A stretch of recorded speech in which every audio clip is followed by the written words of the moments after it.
First Language Acquisition by the Sugar Daddies, Cassandra Cappy, Sarah Duncan, Nicolette Sacchino, and Melanie Cajuso. Cassandra Cappy introducing first language acquisition, which is the first step into the world of language and learning how to use it to communicate in order to get a message across, or at first to get what we want. This acquisition comes with a series of rules that make speech have meaning. Indeed, there are theories in which linger as to how language is acquired, such as the generative and interactionist theories, in which we will talk more in depth as we go on. Once an infant is aware that they can produce noises such as cooing and babbling, which occur at a scheduled age, and with that they go on advancing in a way in which they are able to formulate those noises into words and later on into messages. Lastly, we will talk about the rules in which apply while communicating, such as morphology, syntax, and semantics, and how they tie in since birth, not just adulthood. Acquisition. Language acquisition is said to have basic requirements which require the interaction of child and caregiver. Input helps a child memorize quicker and give them the ability to want to model what they hear while being spoken to. Caregiver speech helps get the attention of the child and retains the information by repetition and paraphrasing, and most importantly, the interaction with human speech. Hello. For a peer review article, The Ubiquity of Frequency Effects in First Language Acquisition, the article ties into first language acquisition by the way a child can interpret the language and the ability to repeat those words depending on the level of frequency. Frequency pertains to the early intelligence stage of the child and the child's ability of understanding the context and caregiver. In this video below, you will see an infant being spoken to by its caregiver with repetition. Meanwhile, the baby utterances turn into the words being repeated.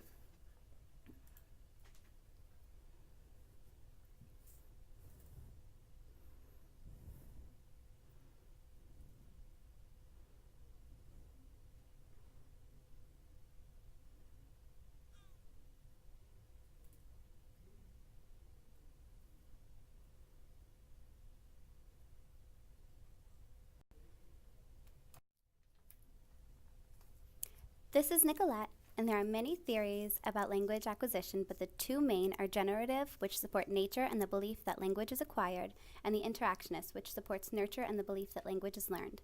No theory is absolutely correct, but piecing each one together helps us figure out how language is truly acquired.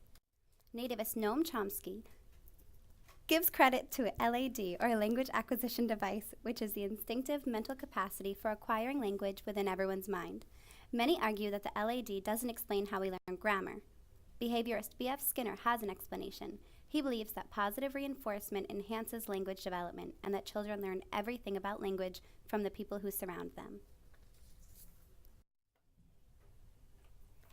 Sarah Duncan. The acquisition schedule is a step-by-step way that children develop language. Normal children develop language at roughly the same time and schedule. Way before children can talk, children are paying attention to the language spoken around them. You can tell this from their sucking behavior as well as how their heads turn in response to the way what they hear. At 1 month, children can tell the difference between ba and pa.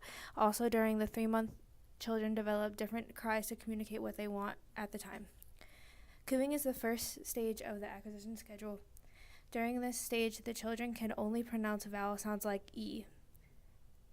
An example of this would be the video played earlier in the presentation. They also start using consonants such as k and g.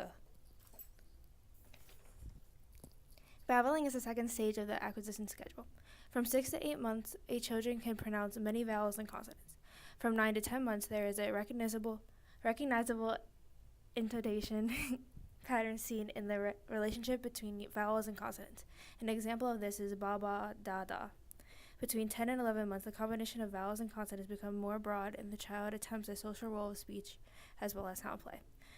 The one-word stage is the third stage in the acquisition schedule. During this stage, the children is able to say what they want and see.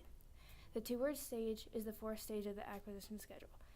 During this time, the baby is doing more role play, and they are allowed to say things such as big dog. The telegraphic speech is the fifth stage of the acquisition schedule. 2 to 2.5 years old, there are multiple word speech, no longer about the number of words, and the focus is now about the variation of words and sentences ability, like this long book, mommy go bye-bye. Have this one, and have this one.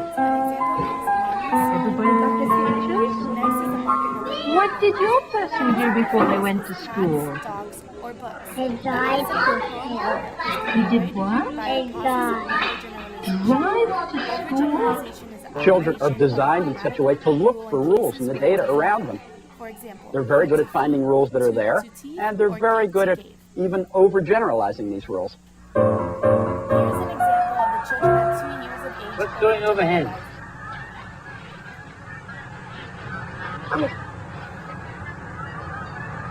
Pieces.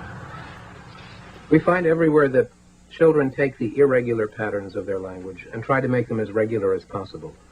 So just like English-speaking children will say things like 2 foots instead of 2 feet, or it braked instead of it broke, children in every language will fill in the missing gaps, fill in the errors, and try to make the language follow a system. They have a clear sense of system. We find that deaf children of deaf parents begin to learn first words and then begin to learn the grammar at the same age as hearing children learning spoken language. And in so doing, we find they make the same kinds of mistakes or overgeneralizations, showing that, in fact, they're expecting out the rules of the language. So if you want to sign, this is duck. If you want to sign 2 ducks, you probably say 2 duck. But a deaf baby instead will overgeneralize and sign 2 ducks like this. So they are looking for some deep principles. They follow these deep principles. If the language chooses to violate those principles now and then, the children seem to say, so much the worse for the language. Ruth says that they're foot. I say that they're feet. What do you say they are? I say they're foot. In stage 1, the child starts putting no or not at the beginning of a phrase. No kiss, no sit there, and no touch. In stage 2, the negative forms don't and can are formed. Children use the form don't as a single unit with no connection to do not. I do not want it, or he no bite you. In stage 3 comes the incorporation of the auxiliary forms like didn't and won't. I didn't do it, or this not my toy. Developing semantics. Semantics is the study of meaning in language. During the holophrastic stage, many children use their limited vocabulary to refer to a large amount of unrelated objects. Overextension happens when a categorical term is used in language to exemplify more categories than it truly does. Example, when a child refers to all animals as doggy or refers to a lion as kitty. Conclusion. As you followed along when it comes to the first language acquisition, you might have noticed that much of it is derived from birth and with the help of caregivers. Those babies listening to take statistics on what is being said and mentally remember certain key words as they keep listening. It is more than certain that a child will not acquire speech if they do not have human speech being nurtured to them. As language starts off with cooing and babbling, much of it is transitioned into words as a child grows older. Those words created then must follow a sequence of stages that follow certain rules in order to make a clear and understandable meaning. These stages has followed a schedule that every child must follow according to their age. With the information provided, I hope we have made a clear understanding on first language acquisition and guide you to knowing what is right when acquiring language.